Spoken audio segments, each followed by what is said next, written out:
Assalamualaikum warahmatullahi wabarakatuh. Alhamdulillah karena pada kesempatan hari ini kita masih bisa melanjutkan materi kita untuk mata kuliah pengenalan pola. Nah, kali ini kita akan membahas mengenai dataset. Ya, pada dataset ini kita akan melihat bagaimana melakukan pengukuran terhadap ketidakmiripan suatu data. Nah, kita tahu bahwa tanpa adanya data maka tidak akan ada output yang bisa keluar dari sistem tersebut sebagai sesuatu yang kemudian bisa dikenali sebagai objek dalam pengenalan pola. Nah, dataset ini sebenarnya kalau kita lihat merupakan kumpulan dari objek data. Jadi objek data itu perwakilan dari dataset. Nah, apa saja yang kemudian termasuk dari fitur-fitur dataset tersebut? Nah, di sini ada berupa record, kemudian point, vector, pattern, event, observation, case, atau bahkan dikatakan sebagai data, ya. Nah, ini merupakan atribut-atribut dataset. Nah, kemudian ada dua cara untuk merepresentasikan data. Di sini secara kuantitatif ataupun kualitatif. Pada pertemuan sebelumnya kita sudah membahas mengenai data kuantitatif dengan data kualitatif. Kalau kuantitatif itu dia berdasarkan pada angka-angka atau numerik tertentu. Nah, sementara kalau kualitatif itu berdasarkan pada kategori, ya, kategori yang kemudian mewakili dari suatu kondisi atau keadaan dari data atau objek. Nah, kemudian di sini objek data digambarkan dengan sejumlah atribut yang mengcapture karakter dasar dari objek data. Misalkan tinggi badan, waktu, kemudian di sini variabel tertentu, ya. Karakter, feel, fitur, atau dimensi. Nah, itu merupakan bagian dari atribut. Karena atribut itu nanti akan menggambarkan, mengidentifikasi fitur-fitur apa yang kemudian diambil dari suatu objek. Jadi kalau kita gambarkan misalkan ya, kalau kita mengambil fitur dari suatu objek seseorang misalkan, nah mungkin identifikasi orang, namanya, jenis kelaminnya, kemudian pendidikannya,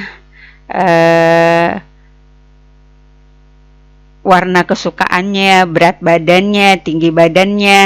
Nah, itu merupakan sejumlah fitur-fitur yang menjadi atribut dari suatu objek. Dalam hal ini objeknya berupa manusia. Nah, ini jenis atribut berupa data kualitatif maupun data kuantitatif. Nah, pada data kualitatif di sini kita berdasarkan pada nominal dengan ordinal. Ya, kalau nominal dikatakan sebagai nilai atribut bertipe nominal, memberikan nilai berupa nama, di mana nama ini sebagai sebuah atribut yang membedakan dirinya pada data yang satu dengan data yang lainnya. Jadi nama, ya. Contohnya kode pos, nomor KTP, nomor induk mahasiswa, jenis kelamin. Nah, ini namanya data nominal. Nah, kemudian ada juga data ordinal yang masih merupakan jenis atribut dari data kualitatif. Nilai atribut berupa ordinal ini mempunyai nilai berupa nama yang mempunyai arti informasi terurut. Misalkan lebih kecil sama dengan, lebih besar atau lebih besar sama dengan. Contohnya grade kelulusan, apakah cum laude, sangat memuaskan, memuaskan, kemudian berupa suhu, dingin, normal, atau panas. Nah, ini namanya data ordinal atau atribut berupa ordinal. Kemudian selanjutnya ada juga kuantitatif, ya, berupa interval. Nilai atribut di mana perbedaan di antara dua nilai mempunyai makna yang berarti, ya, intervalnya. misalkan tanggal, suhu diukur dalam Celcius atau misalkan satuan Fahrenheit, Kelvin, ya. Berikutnya rasio. Nah, rasio di sini sebagai nilai atribut, di mana perbedaan di antara dua nilai dan rasio dua nilai mempunyai makna yang berarti, apakah itu perkalian maupun pembagian, ya. Nah, di sini dalam bentuk suhu, misalkan dalam Kelvin, kemudian umur, panjang, tinggi. Nah, data-data ini pada umumnya disajikan dalam bentuk berupa numerik atau angka-angka. Nah, kalau misalkan di awal kita mengatakan ada data set, kemudian ada ketidakmiripan data. Nah, sebenarnya apa sih yang dimaksud demikian? Nah, kita lihat dulu bahwa metode klasifikasi, clustering, deteksi merupakan anomali yang menggunakan ukuran kemiripan maupun ketidakmiripan pada dua data agar bisa memproses pekerjaannya. Jadi fenomena, ya, yang terjadi pada sistem klasifikasi maupun clustering itu nanti akan ada anomali ketidakseimbangan, ya, dari data itu. Ada yang mirip, ada yang tidak mirip, ada yang cocok, ada yang tidak cocok, ada yang dikenali dan ada yang tidak dikenali. Jadi akan terjadi fluktuasi seperti itu. Nah, misalkan suatu data yang lebih mirip dengan kelas yang satu, maka akan diprediksi sebagai bagian dari kelas tersebut. Kalau dia lebih mirip, ya, artinya perbedaannya kecil tapi kemiripannya besar. Nah, apa kemudian menjadi batasan dari kemiripan maupun ketidakmiripan? Nah, kita lihat di sini bahwa kemiripan atau similarity adalah ukuran derajat numerik di mana dua objek adalah mirip. Jadi ada satu nilai yang kemudian menjadi ukuran dari dua buah objek yang dibandingkan atau lebih misalkan. Nah, setelah dilakukan perbandingan, kalau ternyata di antara dua objek tersebut itu adalah memiliki nilai numerik yang kecil, maka dikatakan sebagai mirip, ya. Jika nilai 0 misalkan tidak mirip, dan jika 1 maka mirip penuh. Nah, misalkan kita ambil kondisi biner, 0 ini sebagai tidak mirip, sementara 1 sebagai mirip, full mirip, misalkan, ya, dalam sistem kemiripan. Nah, berikutnya ketidakmiripan, dissimilarity, kebalikan dari kemiripan, adalah derajat numerik di mana dua objek adalah berbeda. Jadi satu alat ukur yang kemudian membandingkan antara kedua objek, di mana ketika ketidakmiripan yang berupa angka tersebut itu memiliki nilai yang besar perbedaannya, maka berarti dia dianggap tidak mirip. Semakin besar nilai ketidakcocokannya atau nilai perbedaannya, maka ketidakmiripannya juga akan tinggi. Nah, berarti dia merupakan pembeda antara objek yang satu dengan objek yang lainnya. Yang terakhir, jika S adalah ukuran kemiripan dan D adalah ukuran ketidakmiripan, nah, maka intervalnya 0,1. Kemudian dirumuskan S tambah D sama dengan 1. Jadi yang sama, ya, dengan yang berbeda itu sama dengan 1. Jadi dia seperti teori peluang, ya, kemustahilan dan kemungkinan, atau sama dengan S sama dengan 1/1 tambah D, atau S sama dengan E berpangkat minus D. Nah, di sini ada beberapa rumus yang kemudian digunakan untuk mengetahui ketidakmiripan dari suatu objek. Nah, dikatakan sebagai distance, ya, kalau lebih khususnya lagi dikatakan sebagai distance measure, yaitu pengukuran jarak, ya, pengukuran jarak, jarak antara data training dengan data testing. Oh ya, tadi Ibu lupa menjelaskan ya, bahwa kalau misalkan kita berbicara mengenai data, berarti nanti di sini karena kita berbicara mengenai misalkan citra yang merupakan data numerik, nah itu akan dibagi menjadi data training dengan data testing. Data training ini berfungsi untuk apa? Dia merupakan data yang kita simpan di dalam database yang nantinya menjadi template atau galeri bagi objek yang sudah kita tangkap, yang kemudian kita simpan datanya di basis data atau database. Nah, itu namanya data training. Kenapa dikatakan data training? Karena data ini kemudian nanti dia akan dilatih, dimasukkan ke dalam rumus sesuai dengan metode apa yang digunakan atau teknik apa yang digunakan, algoritma atau rumus apa yang digunakan. Nah, sehingga nanti setelah memasukkannya ke dalam rumus tersebut, nilai akhir dari hasil pemrosesan rumus itu atau metode itu kemudian disimpan di dalam database. Yang selanjutnya ada juga namanya data testing. Data testing ini adalah data yang kemudian diberikan kepada sistem, tapi sebelumnya data ini belum pernah diperkenalkan kepada sistem, belum pernah dilatihkan kepada sistem. Nah, sistem atau aplikasi diminta kemudian untuk mengenali apakah dia mengenali data testing ini, data uji ini.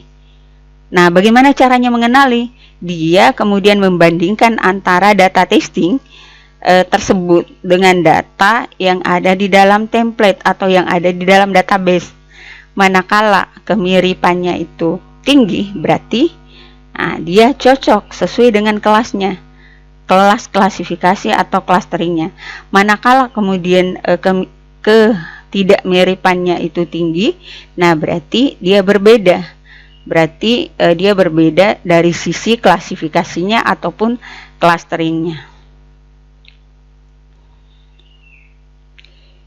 Nah, di sini pengukuran jarak atau distance measure, ada beberapa teknik yang digunakan. Ada Euclidean distance, kemudian Manhattan atau city block, kemudian Minkowski, Chebyshev,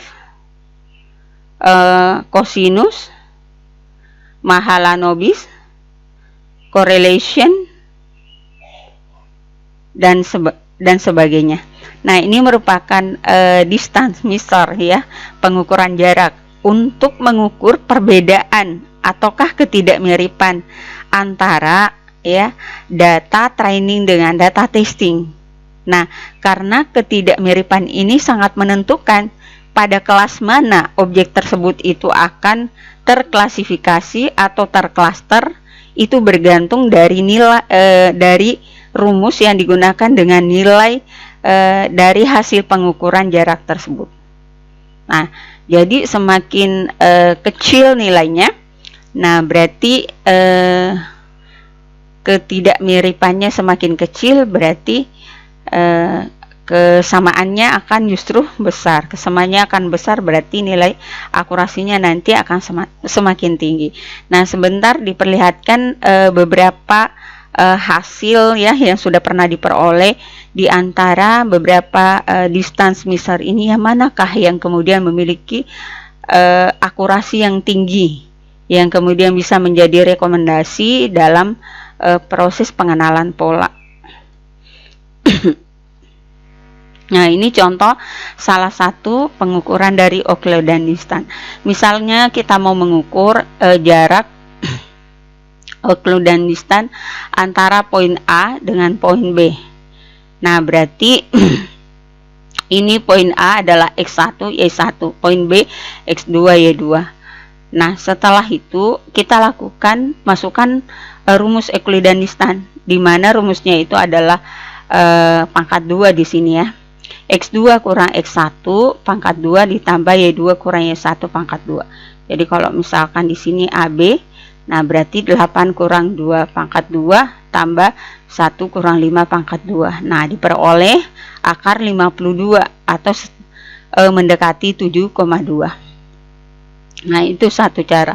Kemudian cara yang lain lagi, taxi-cab distance dengan cara mengurangkan juga antara nilai koordinat titik A dengan titik B. Jadi harga mutlak X2 kurang X1 ditambah harga mutlak dari Y2 kurang Y1. Nah, diperoleh di sini nilainya tadi 6, harga mutlak 6, kemudian di sini minus 4, harga mutlaknya 4, berarti 6 tambah 4 sama dengan 10. Berarti nilai jaraknya ini menurut taxi-cab distance itu adalah 10, angka 10 atau numerik 10. Nah, kalau sebelumnya Euclidean distance itu adalah akar 52. Nah, kemudian apa sih urgensi? Misalkan ya, kita perlu mengetahui dataset itu sendiri. Apa urgensinya? Apa pentingnya? Cukup pentingkah misalkan dalam mempengaruhi ya performansi dari sistem itu?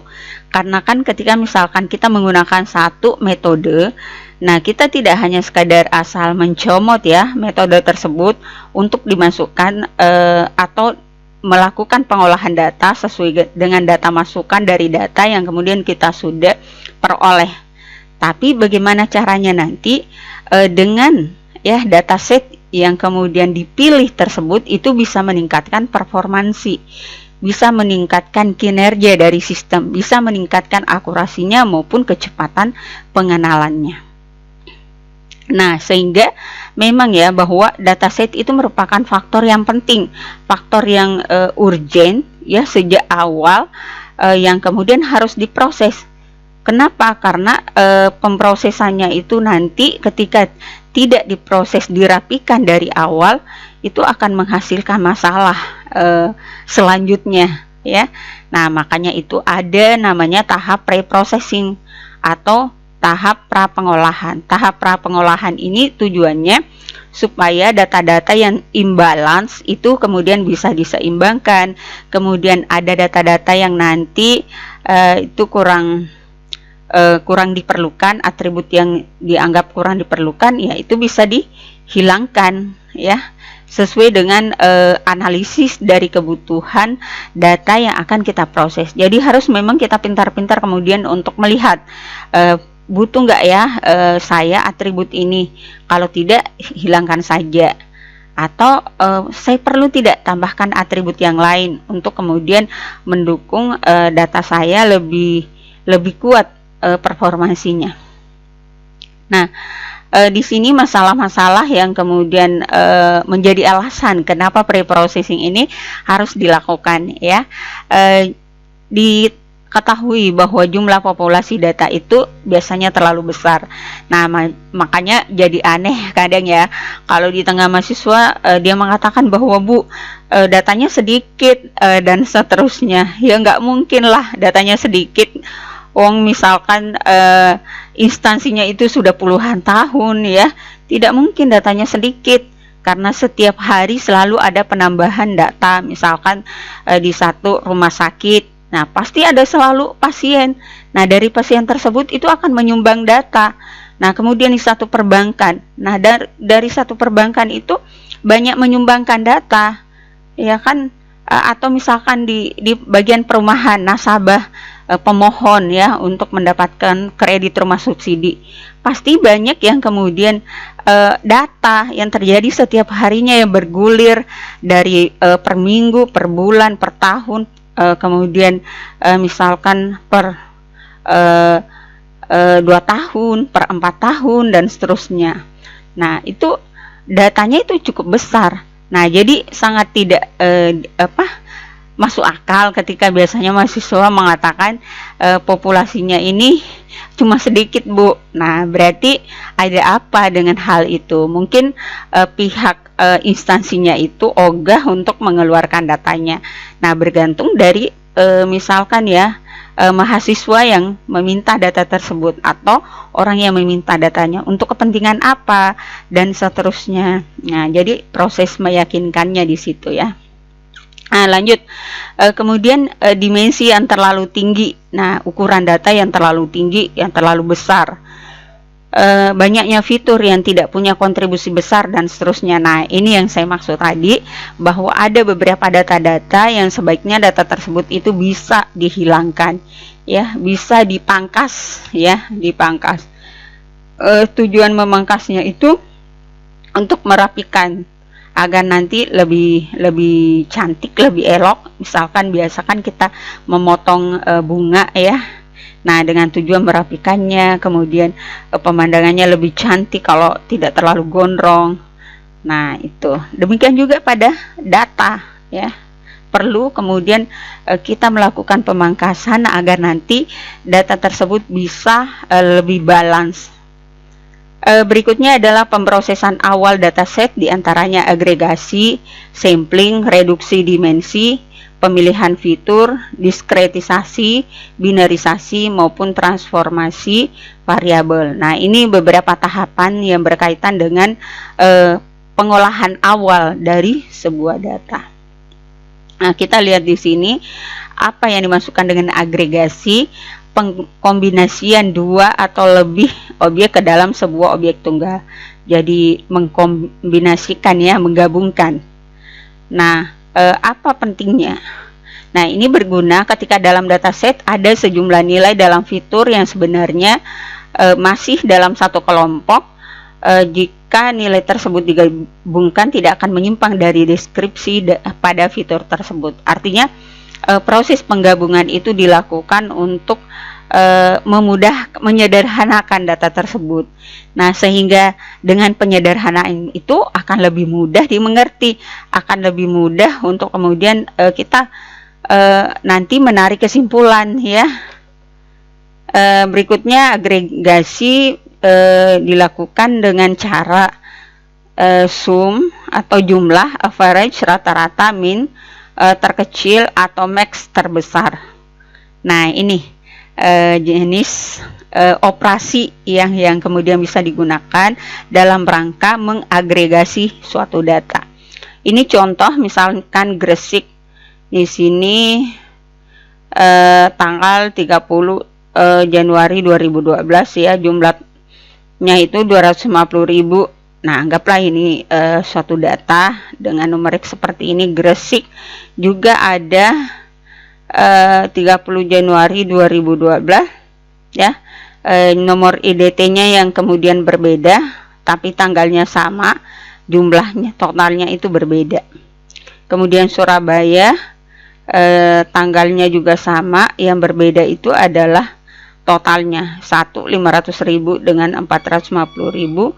Nah, kemudian ada yang mengalami perubahan dari segi tanggal. Nah, diapakan ini? Untuk yang Gresik yang tadi, ya, yang memiliki tanggal yang sama, nah itu dijumlahkan 250.000 dengan 300.000 menjadi 550.000. Nah, sementara Surabaya pada waktu yang sama itu dijumlahkan juga, jadi 500.000 tambah 450.000 menjadi 950.000. Nah, kemudian cabang Surabaya yang lainnya ini di sini memiliki tanggal yang berbeda, 31 Januari, di sini 30. Nah, kemudian karena perbedaan tanggal, perbedaan timing, maka dipisahkanlah nilai dari Surabaya ini, yaitu sebesar 350.000.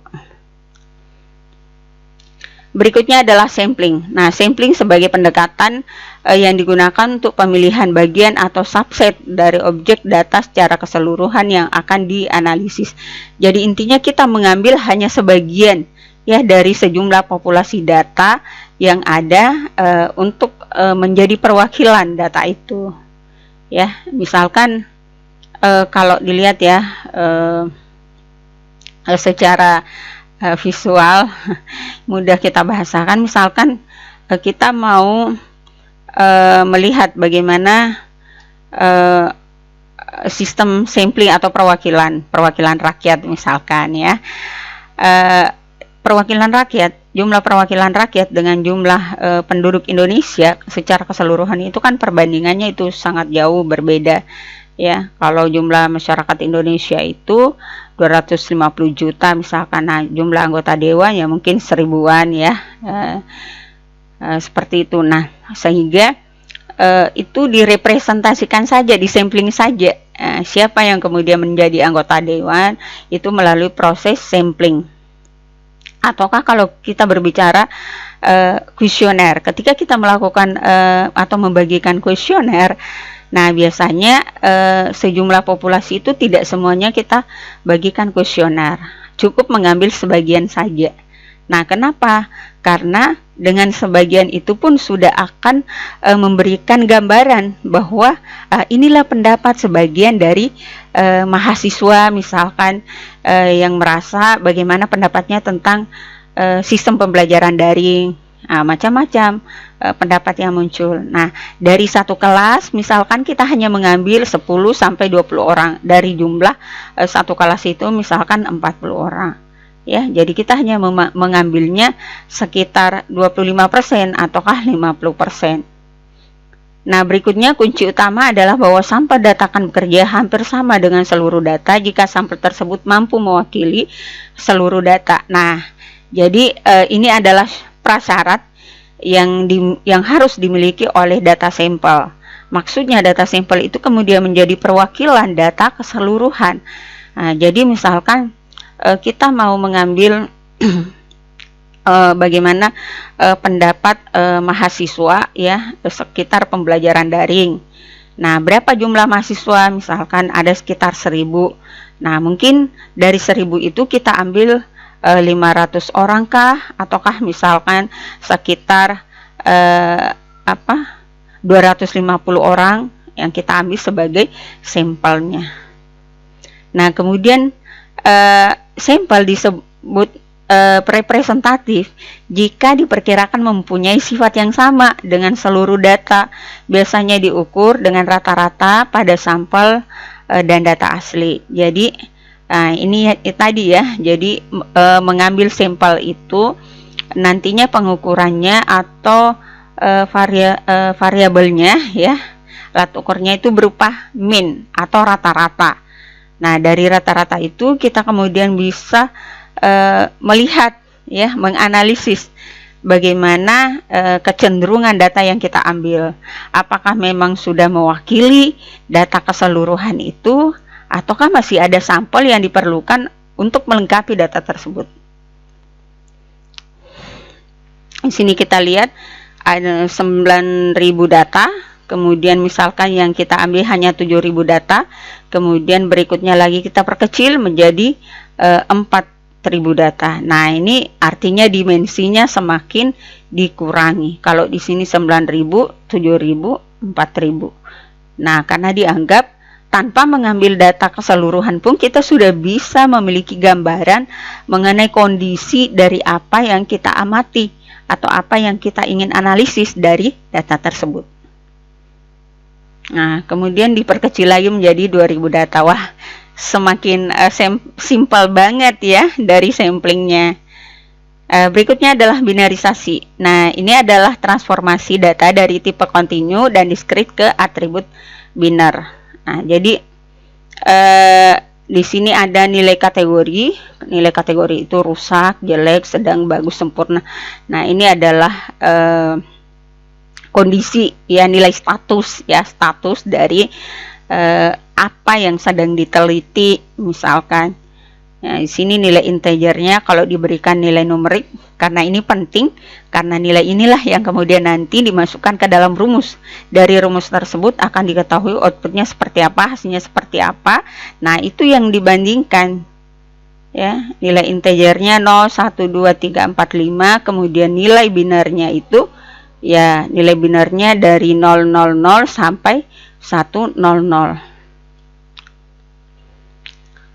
Nah, kemudian ini yang non asimetri. Kalau dua asimetri, contoh dua ya, asimetri atau tidak simetri. Nah, misalkan rusak 0, 1, 0, 0, 0, jelek 1, 0, 1, 0, 0, sedang 2, 0, 0, 1, 0, 0, bagus 3000010 sempurna 00001. Nah, jadi proses binarnya seperti itu, bergantung ada berapa nilai integer, ada berapa inputannya X1 sampai X5 atau variabelnya.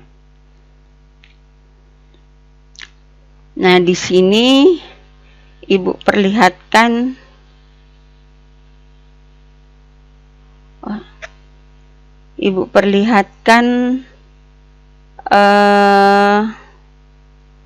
ya, contoh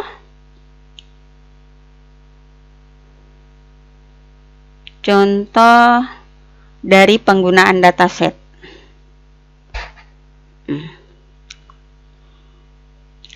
Nah, kita lihat di sini ada 300 data yang kemudian digunakan, ya. 300 data yang digunakan ini di mana setiap orang mendapat 10 citra wajah. Artinya ada satu orang itu kemudian disampel menjadi 10 citra. Kemudian dimasukkan yaitu sekitar 30 wajah. Jadi untuk distribusi wajah dibagi menjadi 9 data training dan 1 data testing. Nah, dia sudah bagi di awal ya bahwa dalam 10 sampel itu 9 data training, 1 data testing untuk setiap dari 300 data ini. Kemudian jika dijumlahkan untuk data training berjumlah 270 data. Jadi data trainingnya 270 data, kemudian data testingnya 30 data. Nah, inilah yang dimasukkan dengan dataset. Dataset itu adalah keseluruhan data. Nanti data tersebut akan dibagi, ada 270 data training, kemudian ada 30 data testing. Nah, mau diapakan data training dengan data testing ini? Bergantung dari kebutuhan analisis tersebut dilakukan atau kajian tersebut dilakukan, ya. Asumsi setiap metode deteksi memiliki 270 data yang sama, namun hasil ekstraksi fitur yang diperoleh yang masuk ke dalam database. Nah, untuk database robot 270 secara berturut, Sobel sama ya, Prewitt, Cheney dengan kombinasi sekitar 270. Nah, jadi keseluruhan data ya, sampel itu ada 1350 data untuk data training, sedangkan data testing itu hanya 30 data testing. Nah, bagaimana menentukan komposisi? Misalkan data training dengan data testing. Apa ada persyaratannya, Bu?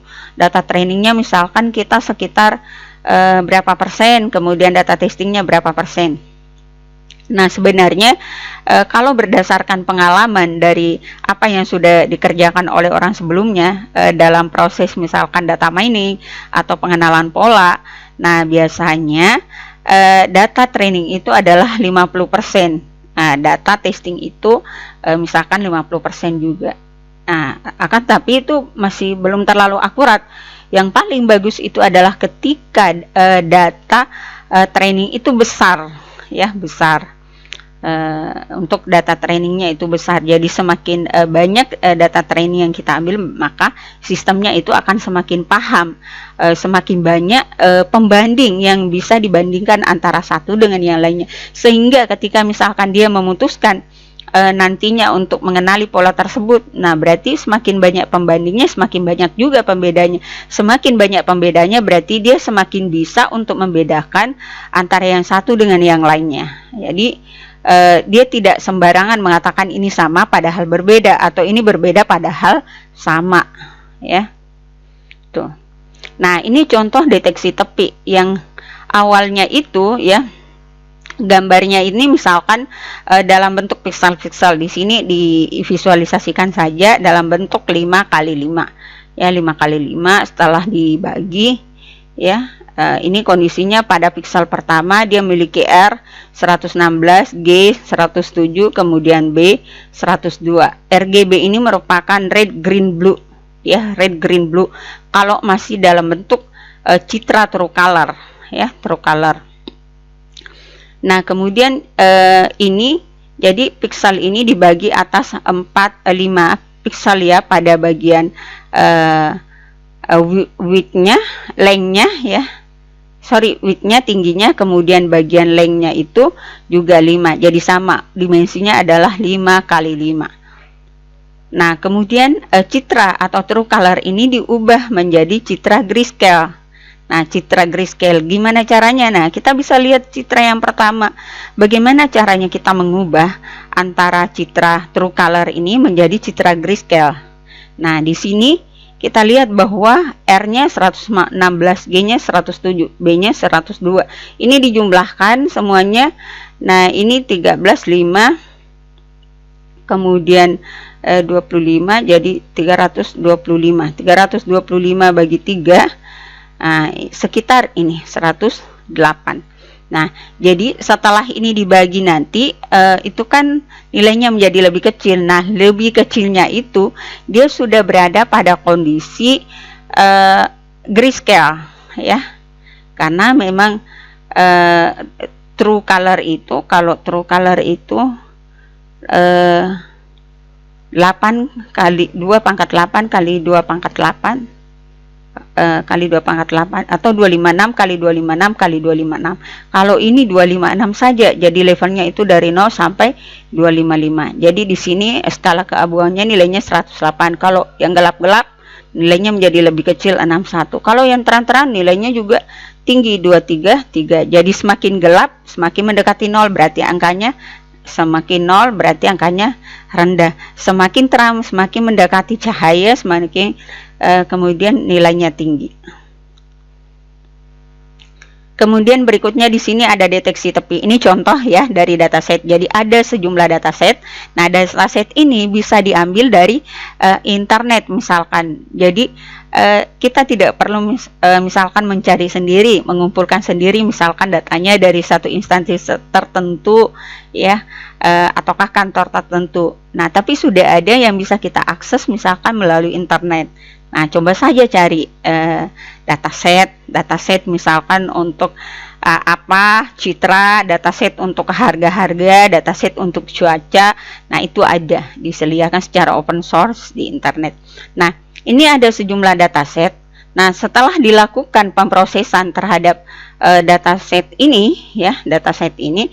Nah, di sini kita gunakan ada 5 cara deteksi tepi. Nah, deteksi tepi ini merupakan bagian dari fitur ekstraktor ya.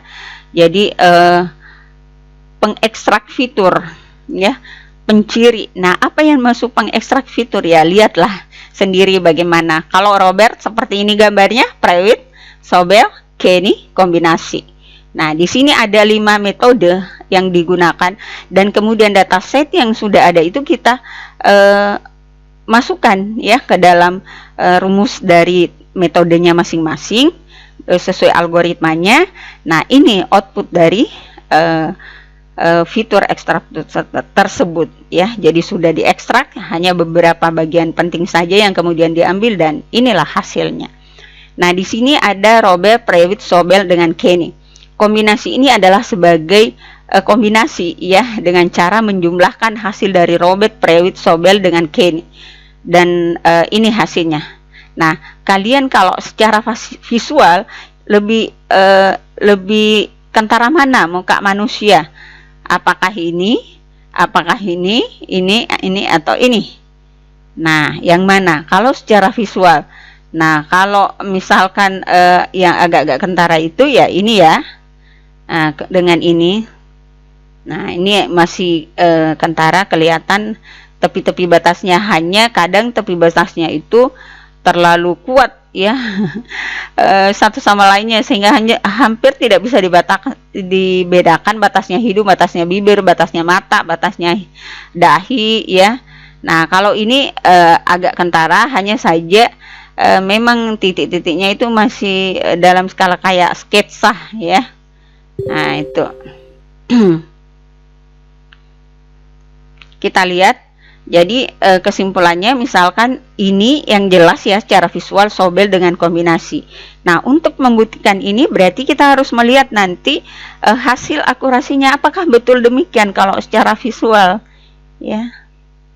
Nah, ini deteksi tepi Robert. Nah, ini angka-angka misalkan pixel ya. Ini kita asumsikan dalam 5x5. Di sini untuk 100x100 dengan dimensi yang tinggi.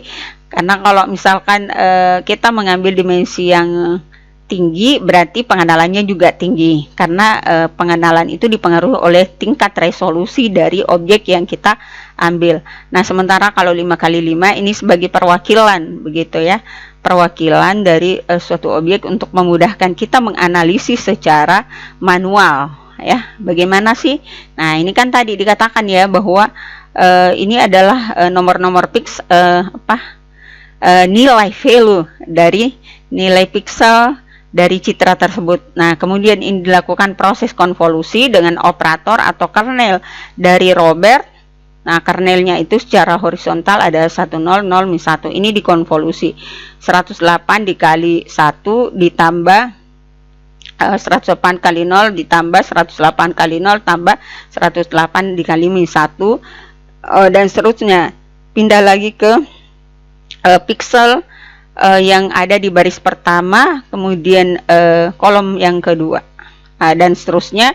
Jadi cara mengakses ya suatu pixel itu dari baris pertama, kolom pertama, baris pertama, kolom kedua sampai sini. Nah, kemudian ambil lagi baris kedua, kolom pertama sampai kolom kelima, sampai seterusnya baris kelima, kolom kelima ya. Nah, demikian juga dengan deteksi tepi Robert secara vertikal. Nah, ini untuk vertikalnya, jadi dilakukan pemindahan perkalian ya. Masker itu dengan nilai citranya dipindahkan secara horizontal ke kanan. Nah, kalau misalkan secara vertikalnya secara horizontalnya tadi sudah, vertikal lagi.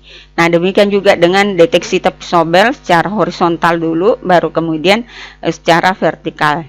Nah, ini merupakan dataset dari deteksi tepi Pratt. Nah, ini ada sejumlah dataset, ada Amir test, Andi test, dan seterusnya dan seterusnya. Ini sudah data testingnya. Nah, setelah itu dilakukan pengujian. Tadi kan kita bilang ada 30 data testing ya, sementara ada sekitar 270 data training ya.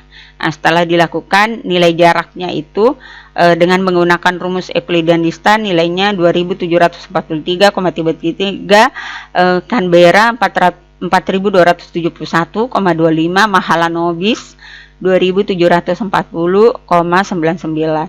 Dan ternyata keterangannya ini sama ya, artinya sistem mampu kemudian mengenali objeknya itu sebagaimana atribut yang sebenarnya ya, makanya diberikan tanda silang, artinya sistem berhasil mengenalinya dengan baik.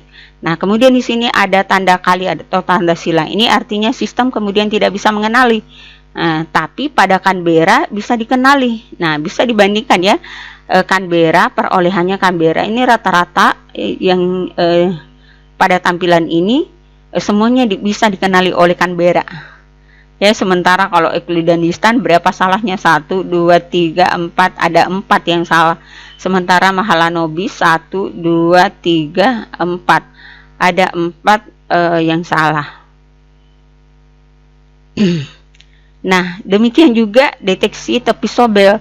Nah, deteksi tepi Sobel kemudian dites juga ada berapa ya. Nah, ternyata untuk Canberra-nya ini rata-rata benar semua ya.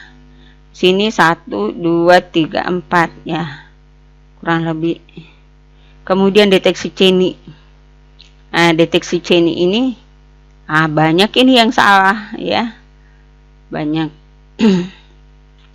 Ini pada bagian Euclideanistannya 1, 2, 3, 4, 5, 6, 7. Oh, sudah 7. Kalau di sini 1, 2, 3, 4, 5, 6, 7, 8. 2, 3, 4, 5, 6. Deteksi Cheney. Nah, deteksi Cheney ini dibandingkan dengan yang lainnya memang dia yang paling jelek ya dari sisi akurasinya. Nah, akurasi yang terbaik adalah kombinasi ya, kombinasi dari sisi kombinasi ya, metode kombinasi yang kita gunakan untuk pengukuran jarak Canberra. Nah, itu yang paling bagus akurasinya. Nah, di sini misalkan, ini adalah kesimpulan akhirnya Euclideanistan ini 66,67%. Nah, kombinasi 90%. Nah, kombinasi lagi yang mendapat juara ya. Di Canberra Robert 100%, Sobel 100%, kombinasi juga 100%. Nah, sama, jadi ada 3 kembarannya 100%, Robert, Sobel dengan kombinasi. Di Mahalanobis. Nah, Mahalanobis di sini rendah ya untuk Robert. Kemudian Prewitt masih tinggi, yang Sobel, kemudian kombinasi. Nah, sehingga di sini ya kombinasi dalam hal ini memiliki nilai akurasi yang lebih tinggi. Nah, artinya rekomendasi dari rumus ini bahwa kombinasi itu karena dia merupakan gabungan beberapa metode, dan ternyata semakin banyak digabungkan semakin bagus outputnya, semakin bagus akurasinya. Nah, itu, dan akurasi terbaik yang kemudian diperoleh dari hasil pengukuran ini adalah Canberra distance. Nah, ini dia. Bagian kiri adalah akurasi, sementara ini adalah errornya. Jadi semakin tinggi akurasi maka error akan semakin kecil. Jadi warna biru ini adalah akurasinya, warna biru yang bagian kanan ini adalah errornya. Jadi semakin tinggi akurasinya, errornya juga semakin kecil. Antara grafik yang sebelah kiri dengan kanan ini berkorespondensi berdasarkan warnanya. Ya, kalau biru di sini errornya biru juga. Di sini hijau, akurasinya errornya hijau juga. Ungu. Nah, ungu. Jadi yang paling tinggi itu adalah kombinasi, kemudian diikuti oleh Sobel, kemudian Robert, Prewitt, kemudian Robert, dan Kenny yang paling rendah. Nah, berarti Kenny yang paling rendah akurasinya, dia yang paling tinggi errornya. Ya, demikian ya dari pembahasan kita mengenai dataset. Lebih dan kurangnya mohon dimaafkan. Wassalamualaikum warahmatullahi wabarakatuh.